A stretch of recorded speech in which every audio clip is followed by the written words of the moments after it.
2023년 5월 19일 팀 켈러 목사가 소천했습니다.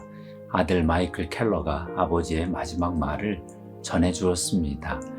나를 사랑해준 가족들 감사해요. 하나님, 제게 주신 시간에 감사를 드립니다.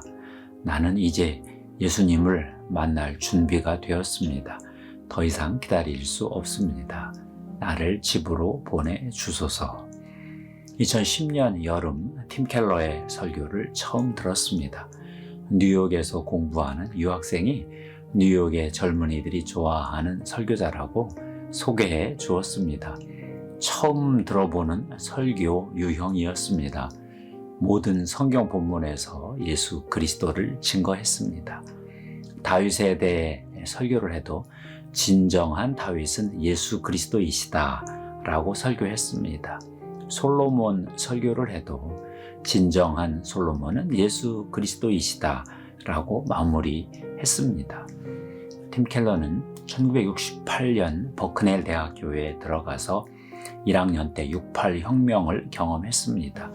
모든 권위가 무너지는 틈바구니에서 IVF 성경 공부 모임을 통해 예수 그리스도의 복음의 능력을 경험했습니다. 복음의 의미에 놀라 1972년부터 고든 코너웰 신학교에서 신학 공부를 했습니다. 1975년부터 1984년까지 버지니아주 호프웰 장로교회에서 9년간 목회했습니다. 1984년부터 89년까지 웨스트민스터 신학교에서 5년간 실천신학부 교수로 섬기며 설교, 목회, 리더십, 복음전도, 교회론 등을 강의했습니다. 1989년부터 2017년까지 뉴욕 맨하튼에서 리디머 장로교회를 개척하여 대형 선교적 교회를 일으켰습니다. 자유주의적이고 냉소적인 도시에서 복음의 부흥을 맛보았습니다. 2007년 말 출석교인이 5,000명에 이르고 인접한 대도시에 수십 개의 자매 교회를 세웠습니다. 교회는 다양한 인종 출신으로 구성되었고 평균 연령이 30세 정도였고 싱글이 70%나 되는 특이한 교회가 되었습니다. 한 인물이 어떻게 이렇게 많은 사역의 열매를 맺을 수 있을까요? 2001년 도시 선교적 교회 개척 운동을 시작하고 시티 투 시티 교회 개척 네트워크를 만들었습니다. 뉴욕을 비롯해 북미, 남미, 유럽, 아프리카, 호주, 아시아에 교회를 세웠습니다. 12년 만에 45개 도시에 300개 이상의 교회를 개척했습니다. 뉴욕에만 60개 이상의 교회가 개척되었다고 합니다. 2017년 팀 켈러는 리디머 교회를 사임하고 세계 교회를 섬기기 시작했습니다. 2012년 팀 켈러는 영국 옥스퍼드 선교대회의 강사로 초대받았습니다. 옥스퍼드 기독학생연합이 3년 주기로 6일간 여는 선교대회였는데요. 2015년에도 참여하여 저녁마다 회의적인 옥스퍼드 학생들에게 세속사회의 특징과 복음의 능력에 대해 강연하고 질의응답 시간을 가졌습니다. 대회 후 팀 켈러는 강연 내용을 답이 되는 기독교로 출판했습니다. 원 제목이 Making Sense of God, 하나님을 이해하다 였는데요. 팀 켈러는 이 책에서 세속사회를 정말 바닥까지 정밀하게 분석했습니다. 이런 내용이 있었습니다. 세속사회는 인생에서 꼭 필요한 6개 요소를 집중적으로 추구한다. 첫째, 삶의 의미. 둘째, 삶의 만족. 셋째, 자유. 넷째, 정체성. 다섯째, 희망. 여섯째, 도덕적 나침반이다. 세속주의는 삶의 6가지 요소에 대해 나름 답을 내놓았다. 그러나 성경이 더 나은 설명을 제공해 주고 있다. 팀 켈러는 인생의 6가지 요소에 대해 세속사회의 관점과 성경의 관점을 이렇게 비교했습니다.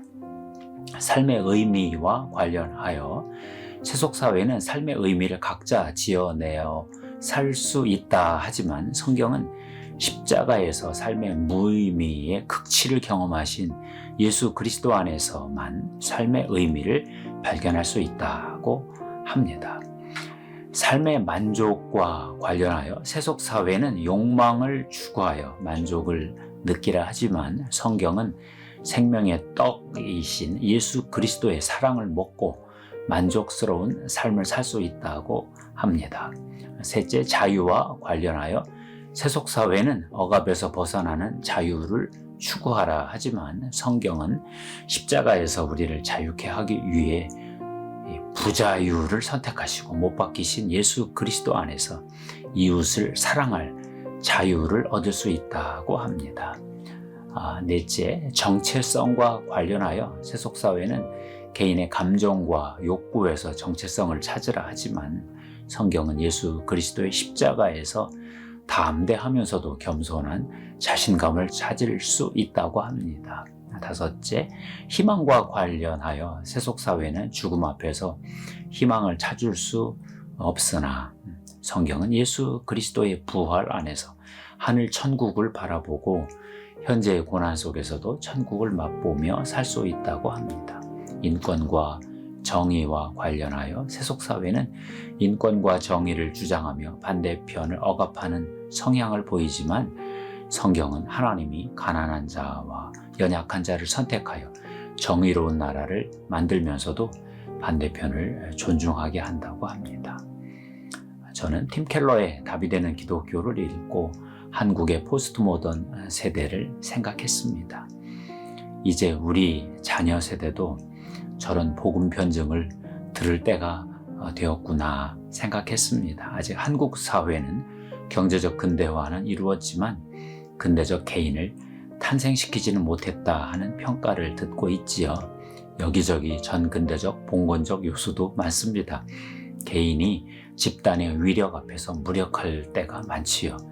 그러나 포스트 모던 세대의 징후도 많이 보입니다. 개인의 욕망과 행복을 위해 시간을 많이 투자하지요. 전근대와 근대와 포스트 모던이 혼재하고 있는 한국 사회에서 복음을 변증한다는 것은 여간 어려운 일이 아닙니다. 이렇게 복잡한 한국 사회에서 복음을 전하려면 팀 켈러의 복음 변증을 배울 필요가 있다고 판단했습니다. 그가 미국 세속사회에서 시도한 복음 변증을 한국 세속사회에서 재현할 한국교회 미래 사역자들이 나타나기를 기도합니다. 감사합니다.